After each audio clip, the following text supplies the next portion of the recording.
Programa ABC do Espiritismo, com Sérgio Vilar e André Luiz Vilar.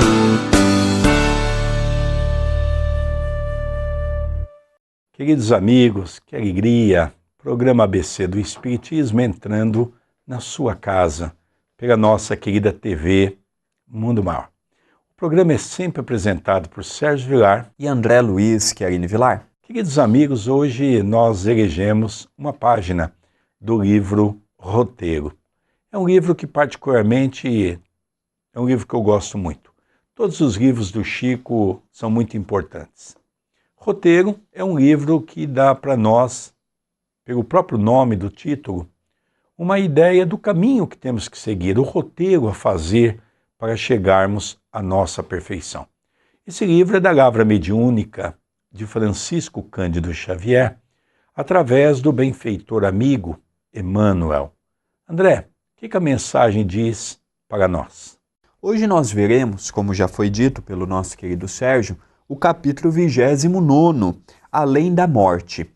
O livro Roteiro, Emmanuel trabalha várias temáticas, ensinando-nos, redescobrindo, mostrando vários assuntos que ao longo do tempo ou nós, humanidade, não demos atenção, ou que foi caindo no seu anonimato.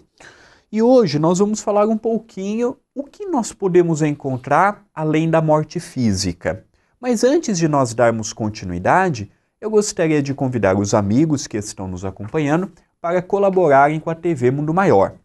Entre no site tvmundomaior.com.br e veja as opções de como você pode ser um colaborador para manter a TV Mundo Maior da Rádio Boa Nova no ar, levando uma mensagem de paz, de amor e de otimismo. Começa Emmanuel nos dizendo: o reino da vida, além da morte, não é o domicílio do milagre. Passa o corpo em trânsito para a natureza inferior, que lhe atrai os componentes, entretanto, a alma continua na posição evolutiva em que se encontra.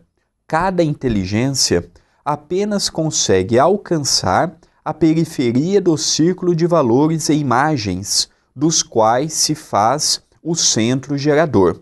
Ninguém pode viver em situação que ainda não concebe. Dentro da nossa capacidade de autoprojeção, ergue-se os nossos limites. Em suma, cada ser apenas atinge a vida até onde possa chegar a onda do pensamento que lhe é próprio. Emmanuel, de uma forma filosófica e até mesmo científica, vem mostrar para todos nós o que é a vida, o que é a morte. O que cada um de nós somos capazes de angariar dentro da nossa projeção mental. Ou seja, nós só conseguimos arquivar em nossa projeção mental aquilo que nós vemos. Então nós percebemos que a limitação que cada um de nós nos encontramos, a limitação no campo de enxergar.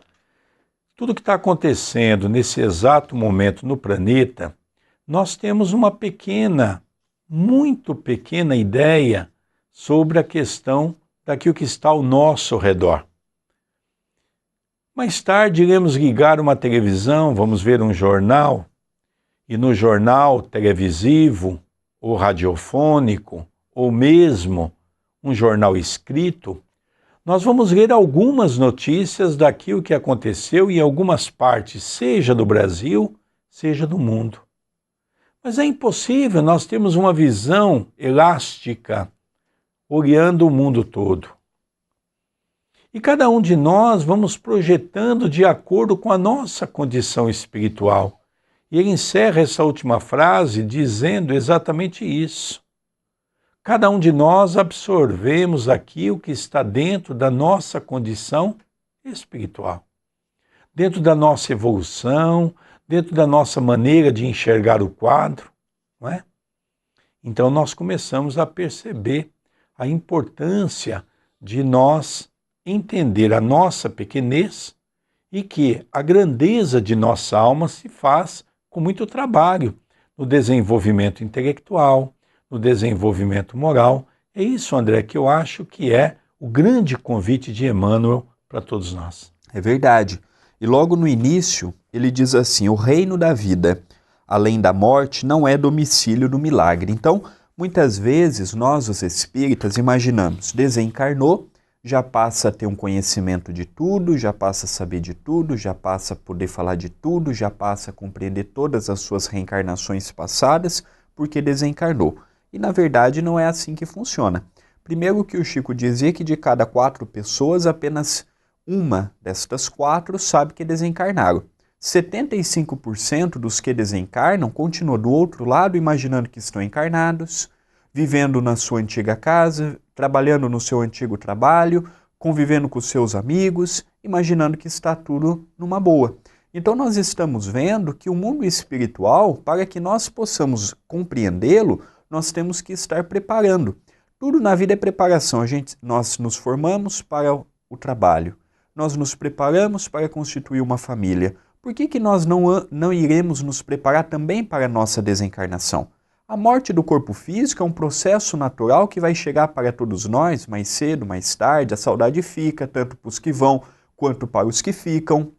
É muito difícil, nós não temos aquela que nos deu a vida, aquele que foi o nosso primeiro companheiro, os nossos pais, no caso, aqueles que dividimos uma vida toda juntos. Nós sabemos que é muito difícil, mas também, por outro lado, nós temos que compreender que a nossa verdadeira vida não é esta. Aqui nós estamos tendo a oportunidade, segundo o Livro dos Espíritos, de espiar e provar o nosso passado, que geramos complicações para nós mesmos.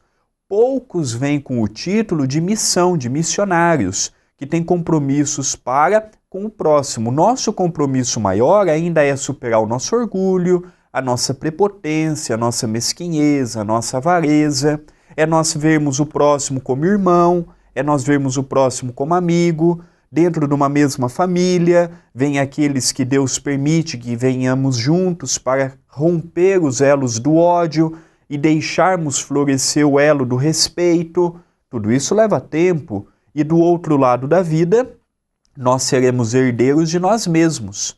Para onde eu vou? Quem eu encontrarei? Muitos estão esperando pessoas aplaudindo, pessoas para abraçar. Não, na verdade, podemos chegar do outro lado e não ter um espírito para nos socorrer, não ter um espírito para nos receber. Então vai tudo do nosso mérito, do nosso merecimento, da nossa vontade, do nosso trabalho ativo no bem. Por isso que é de fundamental importância nós analisarmos os passos que nós estamos dando no cotidiano. E é interessante também dessa colocação sua, porque a gente percebe que o plano espiritual é um pouco diferente daquilo que nós imaginamos, por tudo aquilo que o André fez um esboço para todos nós em cima das palavras de Francisco Cândido Xavier. O mundo espiritual é algo tão semelhante ao nosso que as pessoas ficam desencarnadas durante muito tempo, chega mesmo até a reencarnar sem saber a situação pela qual se encontra. Então vejamos como ainda é muito difícil nós entendermos o que é o mundo espiritual. Nós podemos ir mais longe afirmando até que esta seja a primeira encarnação nossa que nós vamos ter a oportunidade de desencarnar e saber que desencarnou. Porque antigamente nós não sabíamos se estava desencarnado, reencarnado, se nós estávamos aqui, se nós estávamos ali. Talvez esta seja, para a grande maioria de nós que estamos dentro das fileiras do espiritismo cristão, talvez seja a primeira oportunidade que nós vamos perder o nosso corpo físico com a sua morte, mas vamos compreender que a vida continua, que a nossa verdadeira pátria é do outro lado, só que do outro lado nós não estamos falando de uma única dimensão. A casa do Pai é muito grande e pelo tamanho do planeta Terra nós podemos mensurar em tamanho ainda muito pequeno como a casa do Pai é extensa. Então o planeta Terra tem lugares bons, lugares menos bons, e nós vamos para aqueles locais, ou melhor, para aquele local, que os nossos companheiros permitirem, conforme as nossas ações, os nossos pensamentos, as nossas ações, o ingresso para onde nós vamos está em nossas mãos. É por isso que Jesus diz: conhecereis a verdade e a verdade vos libertará. E ao mesmo tempo, na questão 621 do Livro dos Espíritos, Allan Kardec pergunta: onde está escrito a lei de Deus? E os Espíritos respondem: na nossa consciência.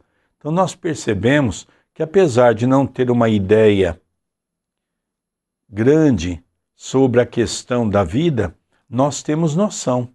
E é isso que essa noção vai passando gradativamente a se tornar uma realidade dentro de nós, a partir do momento que a evolução ocorra, os nossos quadros mentais, ou seja, o arquivo mental vai se abrindo e nós vamos tendo a real noção de quem nós fomos e o que nós já fizemos aqui na Terra, ou talvez até mesmo em outros planetas. É verdade, nós vamos ter a oportunidade de, no segundo bloco, dar continuidade neste enfoque que nós, os espíritas, precisamos nos aprofundar.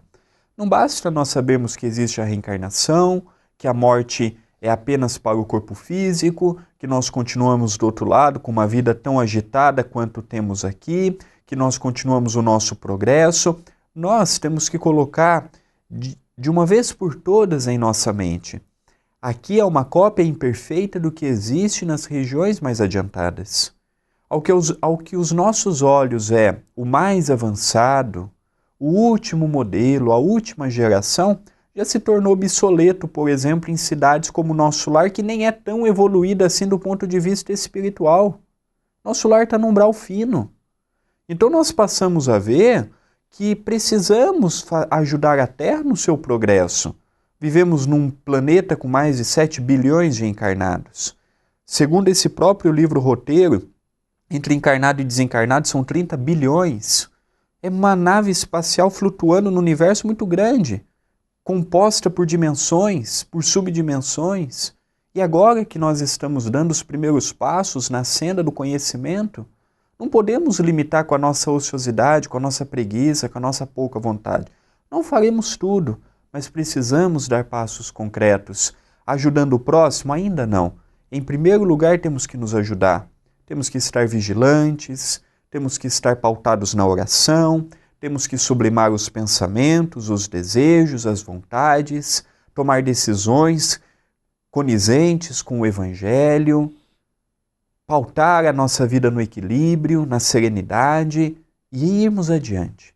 Caminharmos, seguirmos e evoluirmos. Eis o caminho, eis um dos caminhos que nós estamos tendo a oportunidade de percorrer na atual reencarnação. Então a doutrina traz essa vertente do amor para todos nós. E ao mesmo tempo a esperança de que a evolução só depende de cada um. Então é assim que nós vamos passar para o segundo bloco. Não saia daí, o programa está muito interessante com o programa ABC do Espiritismo.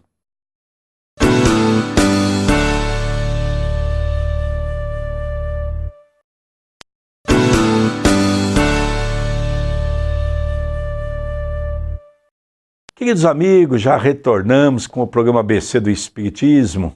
Essa grande alegria de estar na sua casa, convivendo contigo nesses momentos pela qual esse meio de comunicação interliga os nossos corações. Programa apresentado por Sérgio Vilar e André Luiz Querini Vilar. Queridos amigos, queridos telespectadores, hoje estamos estudando uma obra fantástica da Lavra Mediúnica de Francisco Cândido Xavier. É o livro Roteiro, do mentor amigo Emmanuel, aonde traz para todos nós, e já estudamos no primeiro bloco, a importância da nossa reforma íntima, a importância do nosso trabalho de renovação. Mas antes, o André tem 2 convites para fazer a você, não é mesmo, André Luiz? É verdade. O primeiro é para que você possa participar conosco do Evangelho no Lar, na casa de meus pais, na casa do nosso querido Sérgio, todos os domingos, às 18 horas, horário de Brasília, pela minha fanpage. Se você ainda não curtiu a minha página, você procure por André Luiz Querini Vilar ou facebook.com/André Luiz Vilar, de número. Curta a página e na minha linha do tempo iniciaremos um vídeo ao vivo para os amigos em Portugal, um vídeo em direto. A sua participação ela é muito importante para que juntos possamos pedir pela paz, para que juntos possamos estar em sintonia com o alto. E nós também temos, além da divulgação pela minha fanpage do Espiritismo, nós também temos um canal no YouTube, a TV A Caminho da Luz, que é um departamento do Centro Espírita Perdão, Amor e Caridade aqui da cidade de Itapira, em que tem como dirigente o nosso querido Sérgio Vilar. Tem um departamento que é a TV A Caminho da Luz. Então, se você quiser acompanhar este programa e outros, o inédito vai para a grade de programação da TV Mundo Maior e logo depois nós aproveitamos e colocamos também no canal do YouTube. Então é youtube.com/TV A Caminho da Luz. Se inscreva no canal e passe a seguir os vídeos que nós postamos semanalmente. Vamos agora dar continuidade no livro Roteiro, de Emmanuel, pelas mãos de Chico Xavier, publicado pela Federação Espírita Brasileira. Continua Emmanuel. A mente primitivista de um mono transposto o limiar da morte continua presa aos interesses da furna, que lhe consolidou os hábitos instintivos. O índio desencarnado dificilmente ultrapassa o âmbito da floresta que lhe acariciou a existência. Assim também na vastíssima fauna social das nações. Cada criatura dita civilizada, além do sepulcro, circunscreve-se ao círculo das concepções que, mentalmente, pode abranger. A residência da alma permanece situada no manancial de seus próprios pensamentos. Estamos naturalmente ligados às nossas criações. Demoramo-nos onde supomos o centro de nossos interesses. Facilmente explicável, assim, a continuidade dos nossos hábitos e tendências além da morte. A escravidão ou a liberdade residem no imo de nosso próprio ser. É muito interessante, Emmanuel, né? Como é que ele consegue adentrar-se nesse processo da nossa consciência, trazendo-nos uma reflexão muito profunda, fazendo-nos pensar um pouquinho sobre o papel pela qual nós desempenhamos aqui na Terra. Papel de fundamental importância. Ele vai buscar nos índios, por exemplo. Nós não podemos exigir do índio uma evolução. Mesmo porque as reencarnações indígenas são de espíritos primitivos. São espíritos que estão também evoluindo. Como nós também, nós não podemos esquecer, quando a gente fala os primitivos, eu acho muito interessante. Uma vez, uma senhora me perguntou, Sérgio, olha que bom, a Terra está evoluindo, os índios já não existem mais, estão se acabando. Eu digo, isso é evolução? Ela diz, eu acho que sim. Eu digo, não. Ela diz, aonde estão os índios então? Eu falei, estão nas nossas casas. Então hoje a gente não vê as crianças, desde cedo, já quer colocar piercing, quer colocar alongador na orelha, quer colocar alguma coisa aqui nos lábios, querem fazer tatuagem no corpo todo. De quem são esses costumes? Não é dos nossos irmãos indígenas? Então nós não podemos, não é porque nasceu num lar, muitas vezes até um lar que poderíamos dizer, um lar de famílias ricas, em que essas criaturas sejam moralmente ou intelectualmente evoluídas. Mas vem numa reencarnação, por exemplo, nessa condição, para ter que estudar. Então vai para a escola com muita dificuldade, muitos até se formam, aproveitando a reencarnação para o desenvolvimento do seu intelecto. E quando a gente fala assim, muita gente diz assim, Sérgio, mas o nosso país já não evoluiu, o nosso planeta? Não só o nosso país, o nosso planeta? Se nós analisarmos bem, nós ainda não estamos num mundo de regeneração. Nós ainda estamos num mundo primitivo e num mundo de provas e expiações. Onde é um mundo que o mal ainda impera sobre o bem. Não é isso, André Luiz? Verdade. E aqui nós vemos também uma frase de Emmanuel muito curiosa. Estamos naturalmente ligados às nossas criações. Então nós vamos criando o certo e o errado no nosso cotidiano. Por isso que a convivência ela é muito difícil, porque nós não aceitando que o outro pensa diferente, nós queremos impor. Nós vemos isso entre os pais para com os filhos.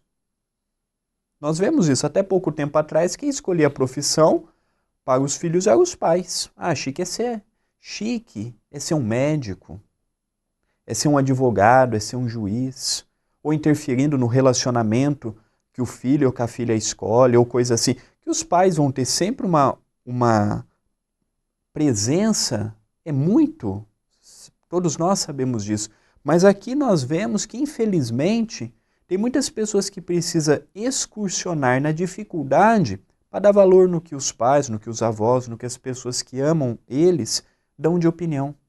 Aqui nós vemos que não adianta muitas vezes nós falarmos para quem estão com os ouvidos fechados e com os olhos fechados. Nós criamos o certo e o errado. Para muitas pessoas, neste exato momento, estão procurando refúgio onde? Nas drogas. Não adianta nós chegarmos para os nossos irmãos drogaditas e falar que as drogas é a pior coisa do mundo. Para eles, é a salvação, é o refúgio, é onde eles esquecem que os pais o negam, é onde eles esquecem que a sociedade o rejeitam, é onde eles esquecem os seus problemas, os seus dramas. Como é que nós vamos falar para eles que aquilo é ruim? Ou que aquilo vai lhe gerar problemas? Ou que aquilo pode levar ele a vir a desencarnar num tempo mais breve? Então o certo e o errado ainda é muito relativo. Como o nosso querido Sérgio disse, nós estamos num mundo de provas e expiações com um pé muito fincado no primitivismo. Isso nós vemos em relação aos sentimentos, em relação aos comportamentos, em relação aos posicionamentos. Então nós temos que analisar muito bem, até mesmo para nós vermos no amanhã, termos a oportunidade de aprender. Muitos aprenderão com os equívocos, outros errarão a existência toda, por falta de ouvir, por falta de ver, por falta de perceber, e carregarão um pouco ainda do outro lado. Mas ainda é importante vermos este lado. É interessante, André, quando você comenta, eu trabalhei por mais de 12 anos numa clínica de recuperação de jovens drogaditas e alcoólatras. E uma certa feita, uma mãe foi até o centro, levou uma filha de 13 para 14 anos, para que eu pudesse atender no trabalho de atendimento fraterno. Eu conversando com a jovem, uma jovem muito bonita, ela estava usando maconha. E me chamou muita atenção aquilo que o André está dizendo agora, por causa da convicção. O que é certo, o que é errado? Às vezes o que é certo para mim não é para o outro, no estágio evolutivo pela qual cada um se encontra. E foi interessante que ela disse para mim assim: olha, tio, o senhor já usou? Eu disse: olha, vou ser sincero, eu nunca usei, mas sei que faz mal. E ela então, num sorriso, diz assim: ah, tio, se o senhor usar, o senhor vai ver que espetáculo que é. É maravilhoso. Eu fico assim alegre, comunicativa, presto mais atenção nas aulas. E ela quase que me convenceu. Eu conto isso para os amigos, né? Para os amigos rirem um pouco, mas ela quase que fez com que eu usasse, me convencendo, porque ela tinha convicção de que aquilo era bom. E aí eu tentei mostrar para ela o lado agravante da coisa, o que poderia acontecer com aquilo. Mas é interessante que ela tinha uma convicção tão grande de 13 para 14 anos. Aonde que ela aprendeu isso? Logicamente, isso mostra a reencarnação, trouxe do passado. Já traz as drogas inerentes no seu estado perispiritual. Por isso que a gente vê cada vez mais crianças comprometidas no campo das drogas, na qual já vem. O seu perispírito já busca, desde pequeno, porque já tem essa necessidade. Ainda não conseguiu desvencilhar. É verdade. E hoje, infelizmente, ela usa toda esta convicção para mostrar para o seu semelhante, para ela mesma, que aquela droga lhe faz bem. Mas imagina o dia que ela evangelizar o seu coração, porque Em momento algum estamos dizendo que ela não seja um espírito que também está procurando a evolução, porém estagia nessa necessidade do seu consumo. Mas imagina quando ela mudar o polo e usar a mesma intensidade, o mesmo vigor e a mesma energia para propagar o bem, para falar do amor, para ajudar na caridade.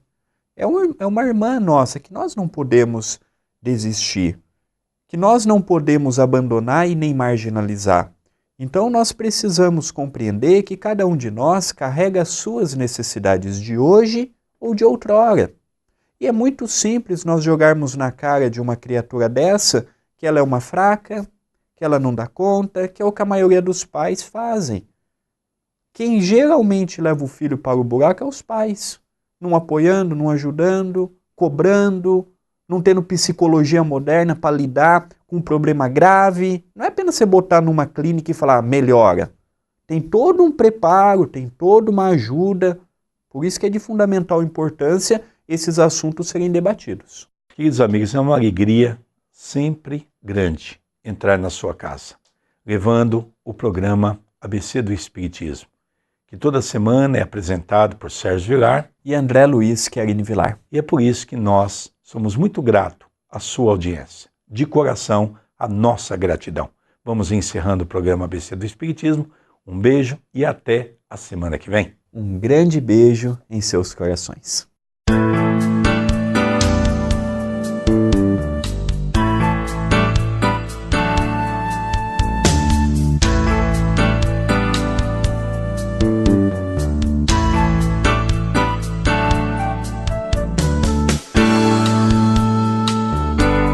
Você assistiu o programa ABC do Espiritismo, com Sérgio Vilar e André Luiz Vilar.